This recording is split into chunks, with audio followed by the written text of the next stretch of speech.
오늘 우리에게 주시는 하나님의 말씀은 구약 성경 느헤미야 1장 5에서 11절과 2장 4절, 2장 7에서 10절의 말씀입니다. 이제 제가 하나님의 말씀을 봉독하겠습니다.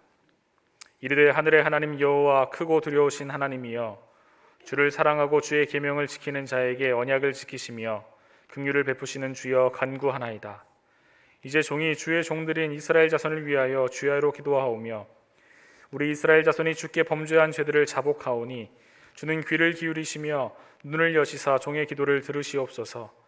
나와 내 아버지의 집이 범죄하여 주를 향하여 크게 악을 행하여 주께서 주의 종 모세에게 명령하신 계명과 율례와 규례를 지키지 아니하였나이다. 옛적에 주께서 주의 종 모세에게 명령하여 이르시되 만일 너희가 범죄하면 내가 너희를 여러 나라 가운데에 흩을 것이요 만일 내게로 돌아와 내 계명을 지켜 행하면 너희 쫓긴 자가 하늘 끝에 있을지라도 내가 거기서부터 그들을 모아 내 이름을 두려고 택한 곳에 돌아오게 하리라 하신 말씀을 이제 청하건대 기억하옵소서. 이들은 주께서 일찍이 큰 권능과 강한 손으로 구속하신 주의 종들이요 주의 백성이니이다. 주여 구하오니 귀를 기울이사 종의 기도와 주의 이름을 경외하기를 기뻐하는 종들의 기도를 들으시고 오늘 종이 형통하여 이 사람들 앞에서 은혜를 입게 하옵소서 하였나니 그때에 내가 왕의 술 관원이 되었느니라. 왕이 내게 이르시되 그러면 내가 무엇을 원하느냐 하시기로 내가 곧 하늘의 하나님께 묵도하고 내가 또 왕에게 아뢰되 왕이 만일 좋게 여기시거든 강 서쪽 총독들에게 내리시는 조서를 내게 주사 그들이 나를 용납하여 유다에 들어가기까지 통과하게 하시고 또 왕의 삼림 감독 아삽에게 조서를 내리사 그가 성전에 속한 영문의 문과 성곽과 내가 들어갈 집을 위하여 들보로 쓸 제목을 내게 주게 하옵소서 하매 내 하나님의 선한 손이 나를 도우심으로 왕이 허락하고 군대 장관과 마병을 보내어 나와 함께하게 하시기로 내가 강 서쪽에 있는 총독들에게 이르러 왕의 조서를 전하였더니 호론 사람 산발락과 종이었던 암몬 사람 도비야가 이스라엘 자손을 흥왕하게 하려는 사람이 왔다 함을 듣고 심히 근심하더라. 아멘. 사랑하는 성도 여러분, 여러분은 우리 그리스도인이 무엇으로 살아간다고 생각하십니까? 예수님께서 부활하신 직후 예수님께서 자주 하셨던 일이 하나 있었는데요. 그것은 바로 제자들 앞에 나타나셨다가 사라지시는 일이었습니다. 예수님은 정말인지 제자들 앞에 자주 나타나셨고요. 또한 사라지곤 하셨습니다. 요한복음 20장에서 제자들이 안으로 문이 잠긴 방 안에 있을 때 예수님께서 나타나셨습니다. 그리고 또 사라지셨습니다. 누가복음 24장에 엠마오 도산길 위에서 제자들이 낙심해 있을 때 예수님께서 나타나셔서 그들에게 성경을 풀어주시고 함께 식사하시면서 떡을 축사하시고 떼어주시고 사라지셨어요. 그리고 사도행전 1장에서도 제자들이 보는 앞에서 승천하여 사라지셨습니다. 이처럼 예수님께서는 의도적으로 제자들로 하여금 예수님의 나타나심과 사라지심에 익숙하도록 만드셨습니다. 왠지 아십니까? 예수님께서 눈에 보이든 눈에 보이지 않든 그들과 함께 계시다는 것을 알게 해주시기 위해서였습니다. 실제로 제자들은 예수님의 나타나심과 사라지심에 익숙해지면서 예수님이 눈에 보이든 보이지 않든 주님이 우리와 함께 하신다는 믿음을 갖게 됐습니다. 그래서 예수님께서 승천하신 이후에도 그들은 담대하게 복음을 전할 수 있었던 것입니다. 이스라엘의 역사는 크게 세 부분으로 나눠지는데요. 첫 번째로는 이스라엘이 바벨론의 포로로 잡혀가기 전입니다. 그것이 첫 번째 역사인데요. 그때 이스라엘은 하나님이 그들과 함께 하신다는 것을 믿었습니다. 그 다음 두 번째는 이스라엘 백성들이 바벨론의 포로로 붙잡혀 갔을 때였는데요. 그때는 하나님께서 우리와 함께 하시는가, 그들은 의구심이 많았습니다. 하나님이 함께 하신다면 우리가 어떻게 바벨론의 포로로 잡혀올 수 있는가? 그들은 하나님을 신뢰하지 못하기도 했습니다. 세 번째는 바벨론 포로 생활에서부터 돌아온 때였는데요. 그때 이스라엘 백성들은 역시 하나님은 우리와 함께 하신다. 하나님께서 함께 하신 결과 우리는 포로 생활에서 해방될 수 있었다. 그렇게 고백했습니다. 그러나 결국 이스라엘은 바벨론 포로로 붙잡혀 가기 전이나 붙잡혀 가서나 포로 해방돼서 돌아오거나 하나님의 선한 도우심 가운데 언제나 있었다는 것을 고백하게 됩니다. 이제 내일이면 실외 마스크 착용 의무가 전면 해제된다고 하는데요. 이제 국민의 97%가 항체를 보유했기 때문이라고 합니다. 이제야 비로소 코로나로부터 벗어나는가 하는 이 시점에 우리는 다시 전쟁의 여파로 인한 경제적 어려움으로 온 세계가 몸살을 앓고 있죠. 그리고 보면 우리 인생 자체가요, 살만해서 사는 것은 아닌 것 같습니다. 인생은 언제나 산 넘어 산이고요, 항상 도처에 여러 가지 문제들이 산적해 있습니다. 당장 경제적 어려움만 해결되면 우리는 숨통이 트일 것 같죠. 그러나 그 다음에 또 그 무엇이 우리를 괴롭힐지 우리는 예상할 수 없습니다. 그럼에도 불구하고 우리가 계속 살아갈 수 있는 이유는요, 하나님의 선한 손의 도우심이 있기 때문입니다.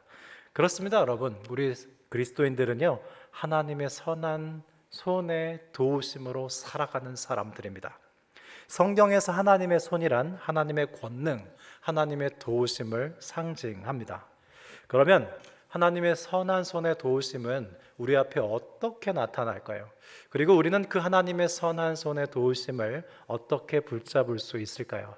이 같은 내용을 앞으로 8주간 매주일 느헤미야 말씀을 통해서 나누고자 합니다. 우리나라 개역 성경에는 에스라와 느헤미야가 각각 다른 책으로 되어 있는데요. 히브리 성경에서는 에스라와 느헤미야가 한 권으로 편집되어 있습니다. 이스라엘의 역사가 바벨론 포로 전과 포로기 그리고 포로기 이후 세 부분으로 나눠진다고 말씀드렸는데요. 에스라와 느헤미야는 세 번째 시기, 그러니까 바벨론의 포로 생활에서 해방될 때 있었던 일들입니다. 이스라엘 백성들은 한 번에 이스라엘 고토로 모두 귀환한 것이 아니고요, 1차, 2차, 3차에 걸쳐서 세 차례에 걸쳐서 귀환하게 되는데요. 잠시 에스라와 느헤미야 내용을 개관해 드리도록 하겠습니다.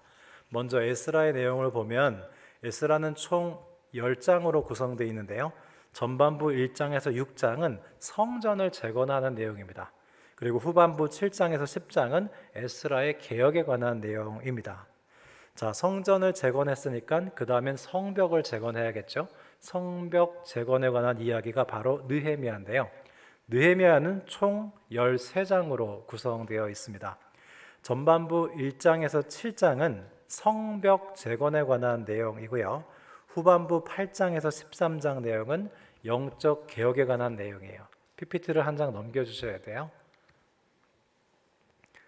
에스라는 전반부의 성전 재건, 그리고 후반부의 에스라의 개혁, 그리고 느헤미야는 전반부의 성벽 재건, 그리고 후반부에는 느헤미야의 개혁, 이렇게 같은 구조로 짜여 있습니다. 그러면 에스라와 느헤미야의 전체 얼개를 보시겠는데요. 에스라 2장부터 느헤미야 7장 사이에 1차 귀환, 2차 귀환, 3차 귀환의 내용이 등장하고요. 에스라 2장에서 성전을 재건할 무렵 귀환자 명단을 한번 정리를 합니다. 그리고 느헤미야 7장에서 성벽 재건을 끝낼 무렵 귀환자 명단을 다시 한번 정리하는 내용이 등장하고요. 우리가 지금 보게 되는 느헤미야는 3차 귀환에 속하는 내용이라는 것을 여러분 알아두시면 되겠습니다. 그러면 여러분, 에스라와 느헤미야의 개혁은 성공하는 것일까요? 우리 교회가 또 개혁적인 교회잖아요. 종교 개혁 이후로 개신교가 나왔고, 그래서 개혁은 항상 성공해야 한다는 이상이 우리에게 있는데요. 아쉽게도 에스라와 느헤미야 개혁은 실패로 돌아갑니다. 참 이상한 책이에요. 에스라와 느헤미야는요, 해피엔딩이 아니에요. 새드 엔딩입니다. 실패로 끝나요. 더군다나 히브리어 성경에서는 에스라와 느헤미야가 구약 성경의 끝에 배치해 있는데 구약 성경 전체가 실패로 돌아간다니 이게 웬 말입니까? 그런데요, 성경은 각 권에서 목소리도 내지만 편집으로도 목소리를 내는데 에스라 느헤미야의 개혁이 실패로 끝난 다음에 뭐가 다음에 이어져 오죠? 신약 성경인 복음서가 뒤따라옵니다. 즉 개혁의 완성자는 예수 그리스도라는 것을 성경은 웅변하고 있습니다. 여러분, 느헤미야는요, 가을에 읽기 좋은 성경책입니다. 우리가 지금 그렇게 주일 설교 배치를 했는데요. 우리가 8주 후에 느헤미야를 다 보면 어떤 절기가 다가오고 있습니까?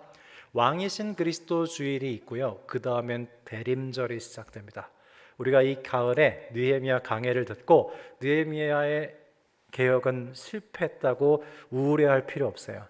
느헤미야의 실패 다음에 예수 그리스도께서 오셔서 그 개혁을 완성하시기 때문입니다. 그래서 여러분, 우리가 앞으로 8주간 느헤미야 강해를 듣고 그 다음엔 대림절, 그 다음엔 성탄절을 맞이하면서 우리의 구원자이신 예수 그리스도를 더 기쁘게 맞이하게 될 거예요. 우리의 실패를 완성시키러 오신 예수님, 당신을 기뻐합니다. 이번 가을과 겨울, 그리고 이 가을 지나고 대림절이 더 기쁘게 우리에게 다가오게 될 것입니다. 그러면 느헤미야는 어떤 사람이었을까요? 이 느헤미야는 페르시아 왕 아닥사스다의 술 맡은 관원이었는데요. 이 술 관원이란 요즘 시대의 바텐더를 의미하는 것이 아니고요. 대통령 비서실장에 맞먹는 고급 관리였습니다. 일설에 의하면 왕 다음의 권력자가 바로 이 술 관원이라고 하니까 이 느헤미야의 지위가 대단했다는 것을 알 수 있죠. 당시 대제국의 왕들은 항상 암살의 위험이 있었습니다. 그래서 왕에게 드리는 모든 음식을 검사하고 맛을 보는 사람이 필요했는데 그것이 바로 술 맡은 관원장의 역할이었고 느헤미야가 바로 그 직책을 수행하고 있었습니다. 뿐만 아니라 술 관원은 왕과 함께 모든 공식적인 석상에 함께해야 됐기 때문에 해박한 지식과 경륜의 소유자여야 했습니다. 한마디로 느헤미야는 대제국의 고위 관리로서 왕의 절대적인 신뢰를 받는 사람이었습니다. 느헤미야 1장은 그런 느헤미야에게 고국으로부터 슬픈 소식이 들려오는 내용으로 시작됩니다. 오늘날에는 비행기나 미사일이 있기 때문에 성벽이 큰 의미가 없지만 고대 근동 지역의 성벽이란 그곳에 사는 사람들의 생존을 보호하는 중요한 보호 장치였을 뿐만 아니라 그 나라의 정치적 주권이 있다는 것을 보여주는 장치이기도 했습니다. 그런데 지금 페르시아에 있는 느헤미야에게 들려오는 소식은 예루살렘에 성벽이 없어서 적들이 수시로 쳐들어왔고 마을에 불을 질렀고 재물을 훔쳐갔으며 농사도 어려워서 자식들을 팔아야만 먹고 살 수 있는 그런 비참한 생활을 하고 있다는 슬픈 소식이었습니다. 에스라가 비록 성전을 재건했지만 성벽이 없었기 때문에 하나님께 예배드리는 것도 수시로 적들에게 방해를 받기도 했습니다. 그래서 성벽 재건은 중요한 과제로 남아 있었는데요. 이스라엘이 강해지는 것을 싫어하는 주변 민족들이 이스라엘이 성벽을 쌓으려 하기만 하면 와서 무너뜨렸기 때문에 공사는 진척되지 않고 있었습니다.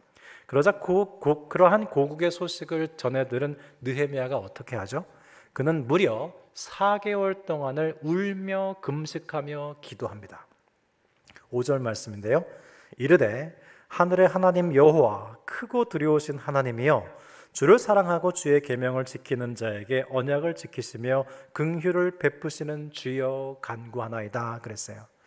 대개 우리는 기도할 때 나의 기도를 들으시는 하나님은 좀 안중에 없고 또한 나 자신의 상태가 어떤지 돌아보지 않는 가운데 곧장 하나님께 필요한 것을 간구할 때가 많지 않습니까?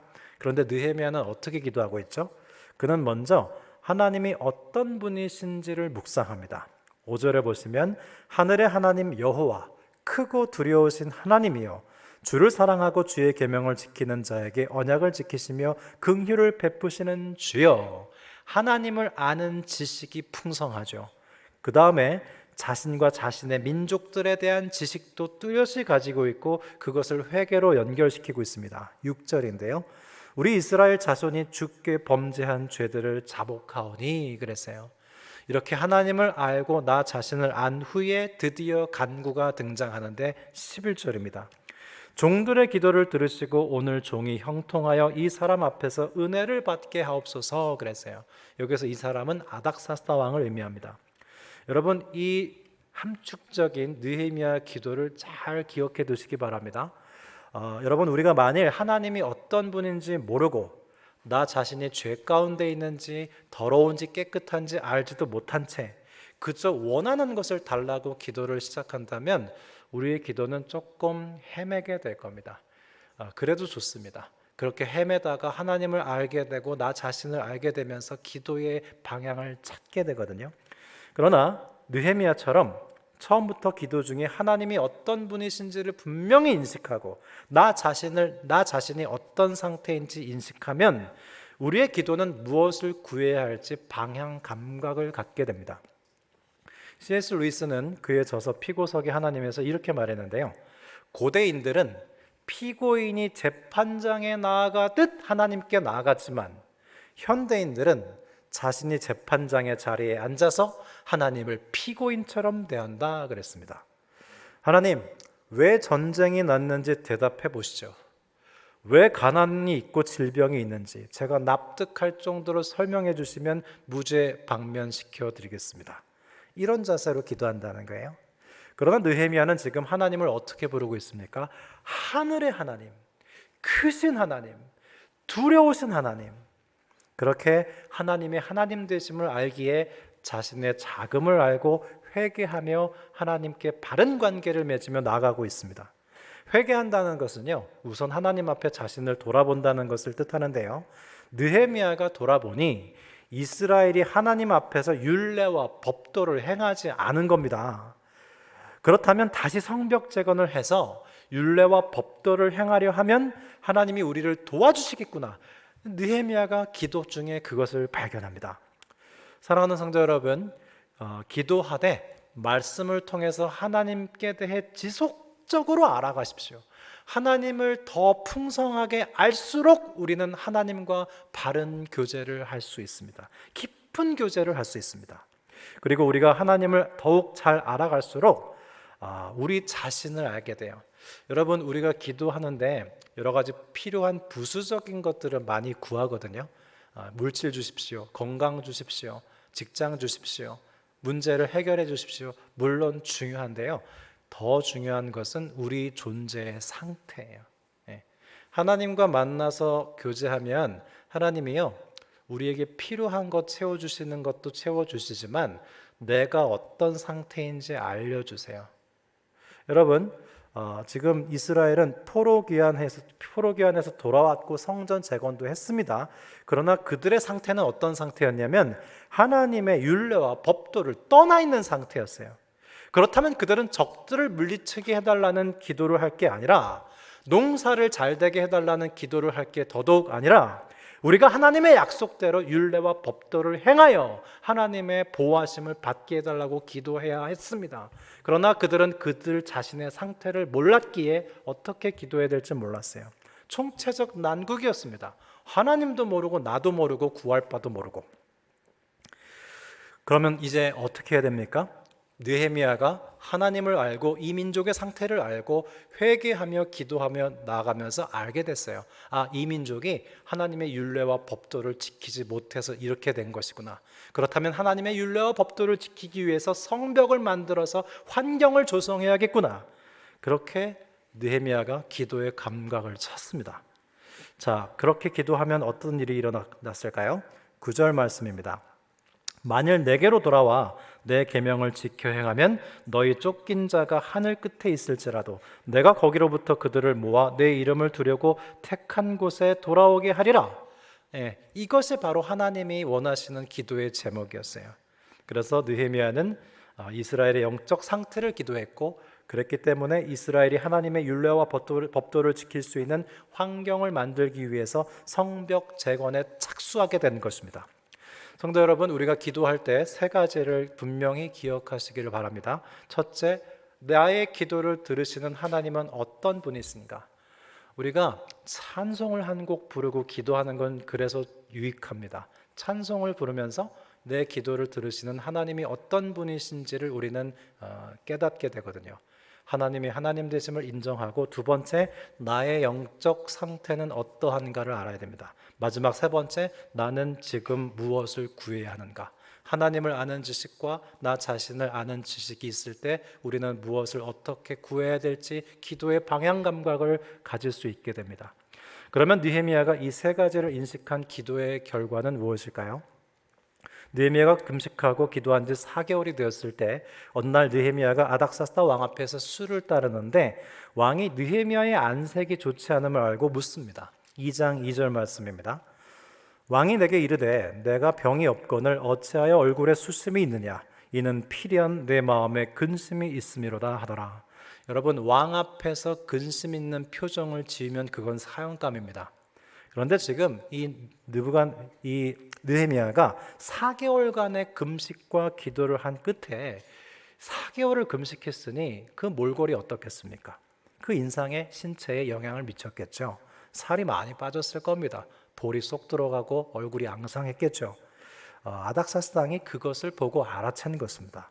그러자 느헤미야는 하나님을 의지하고 지혜롭게 대답했는데요. 왜냐하면 이 아닥사스다 왕이 바로 예루살렘 성벽 건축을 중단시킨 왕이었거든요. 주변의 이 민족들이 많이 협잡을 했습니다. 이 민족이 또 반항하고 반격하려고 이런다고. 그래서 아닥사스다 왕이 중단시킨 공사였습니다. 느헤미야가 그걸 알거든요. 그래서 이 느헤미야가요, 예루살렘이라는 용어를 절대 말하지 않습니다. 그리고 지혜롭게 말하기를 3절에 제 조상이 묻힌 성읍이 폐허가 되고 성문이 불탔다고 하니 제가 어찌 수심에 잠기지 않을 수가 있겠습니까? 라고 개인적 사유처럼 답을 합니다. 왕을 정죄하지 않죠. 왜냐하면 이 페르시아인들도 유대인들처럼 조상들의 묘를 중요시하는 민족들이었기 때문에 아닥사스다 왕은 공감을 했고 그는 느헤미야가 무슨 말을 하는지 알아들었습니다. 이 사람이 지금 예루살렘 성벽 재건을 생각하고 있는 것이구나. 그리고 묻습니다. 내가 무엇을 원하느냐? 여기서 왕이 무엇을 원하느냐라고 묻는 것은 원하는 대로 들어주겠다는 뜻입니다. 그런데 여기서 느헤미야의 반응이 참 독특한데요. 여러분 4절 말씀을 상상력을 가지고 한번 읽어보셨으면 좋겠습니다. 4절입니다. 왕이 내게 이르시되 그러면 내가 무엇을 원하느냐 하시기로 내가 곧 하늘의 하나님께 묵도하고 그랬어요. 왕이 물었는데 답은 안 하고 왕 앞에서 하나님 앞에 기도하고 있는 거예요. 느헤미야가. 제가 대학 시절에 친한 선배 한 분이 신학대학원을 들어가려고 했는데 부모님이 아주 완강하게 반대하셨어요. 절대 너는 목사가 돼서는 안 된다고. 이 선배도 물러나지 않았습니다. 그런데 이 선배가 길길이 날뛰면서 지금 원서를 써야 되는데 부모님 도장도 받아야 되는데 길길이 날뛰면서 반대하는 그 부모님 앞에서 절대 반항하지 않고 따지지 않고 싸우지 않고요. 이 느헤미야 본문을 의지해서 그 화가 잔뜩 난 부모님 앞에서 기도했어요. 하늘을 우러러 묵도했어요. 근데 어떤 일이 생겼는지 아세요? 전혀 반항하지 않고 화가 나 있는 자신들 앞에서 묵도하는 이 아들에게 어머니 아버지가 신뢰감이 싹 트기 시작했어요. 얘 뭔가 있구나. 얘가 이 길을 꼭 가야 하는 거구나. 아무 것도 하지 않고 아무 반항도 없이 반대하는 부모님 앞에 하늘을 우러러 묵도하는 이 선배에게 신뢰가 싹 트기 시작했어요. 그리고 결국엔 이 부모님들이 허락하게 됐습니다. 허락뿐만 아니라 지지를 해줬어요.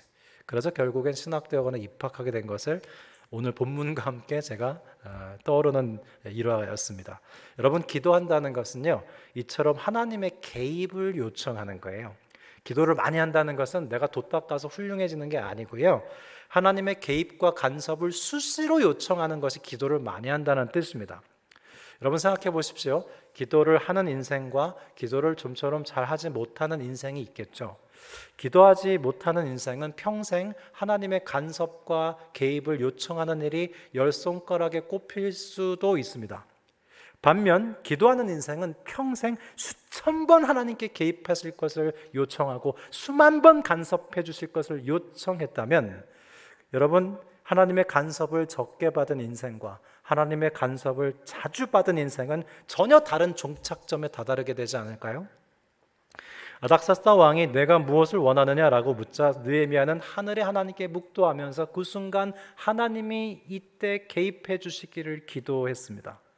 성도 여러분, 혹 어떤 반대에 부딪히거나 갈등의 순간에 싸우고 다투며 권리를 쟁취하려는 순간에 하늘을 우러러 묵도하며 기도 한번 해보시면 어떨까요?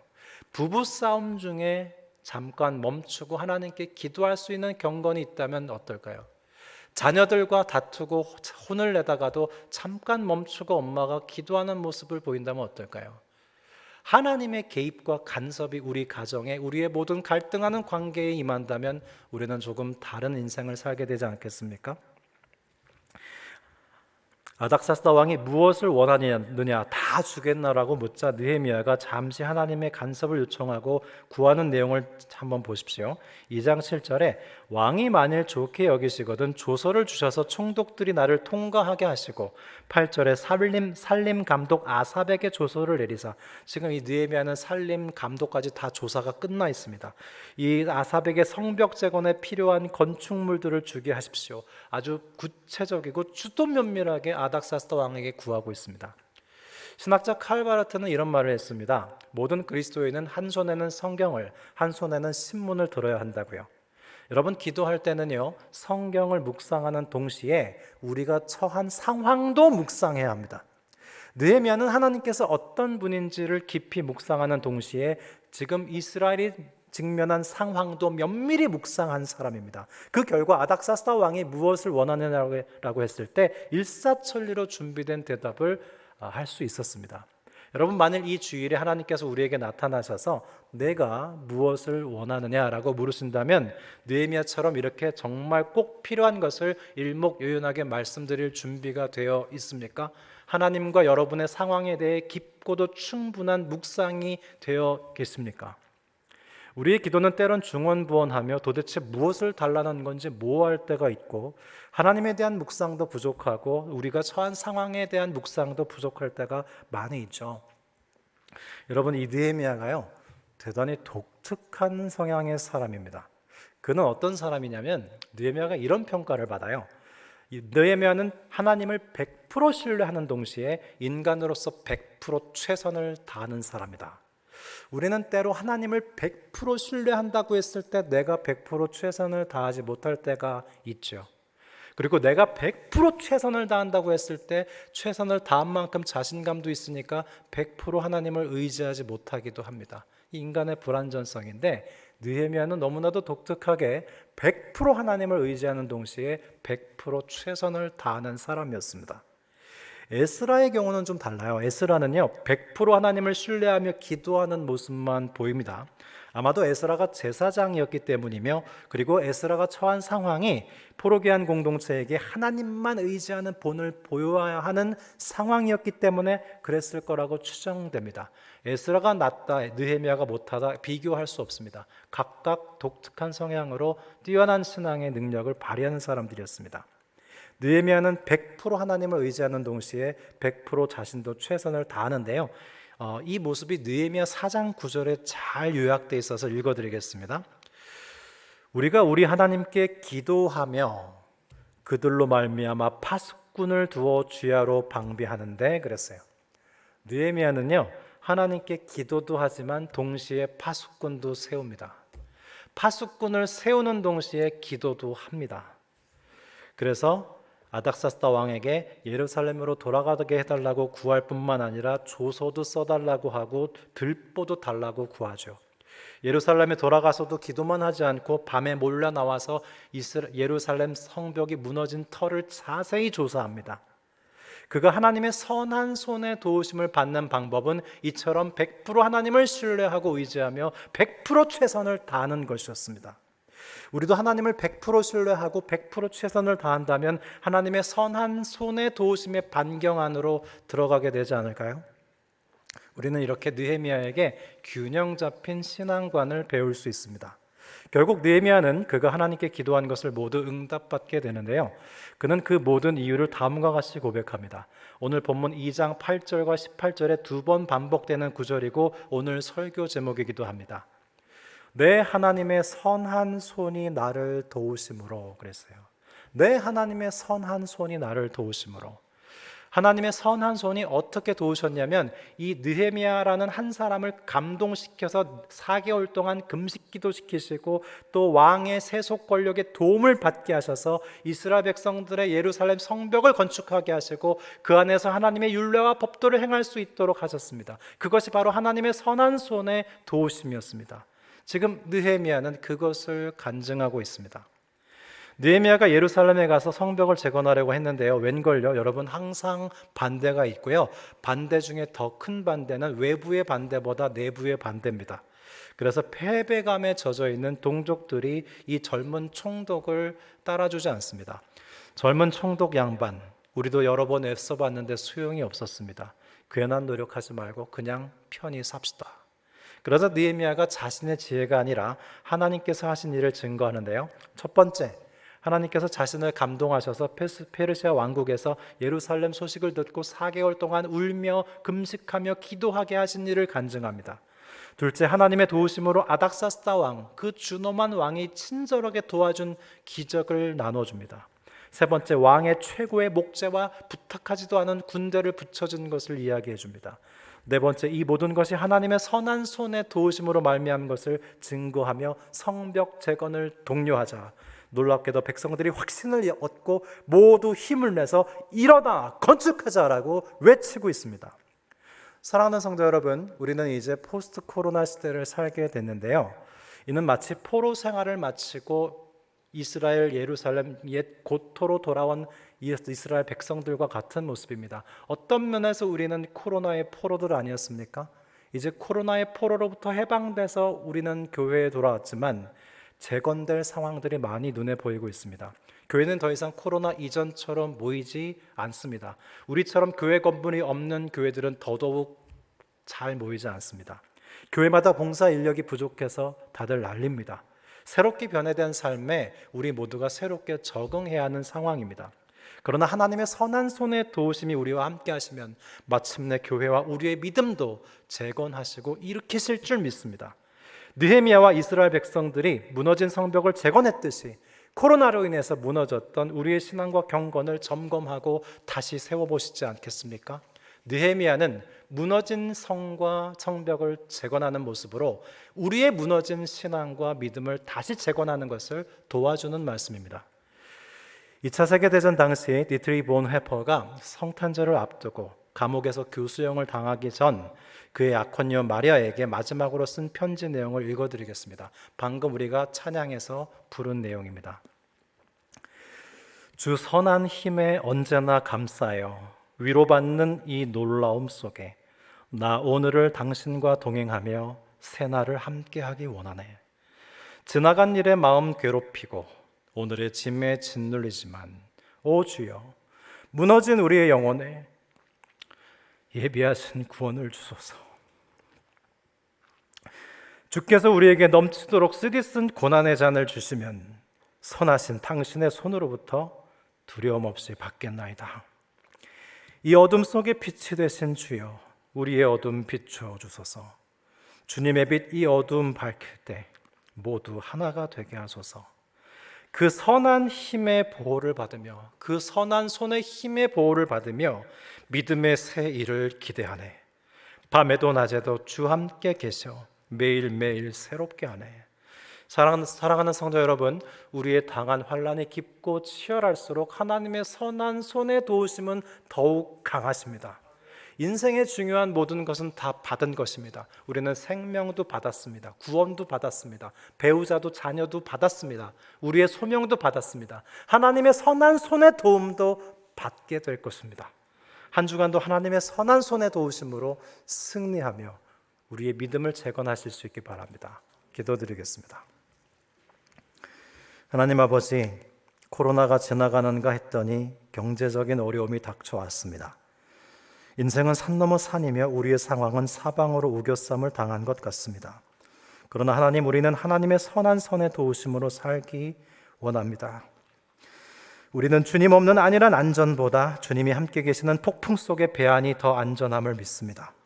주님은 그렇게 우리의 주님 되시고 주님의 선한 도우심 안에서 교회를 새롭게 하여 주시고 우리 모두가 주님 안에서 하나 되게 하여 주십시오. 우리의 믿음을 재건하여 주옵소서.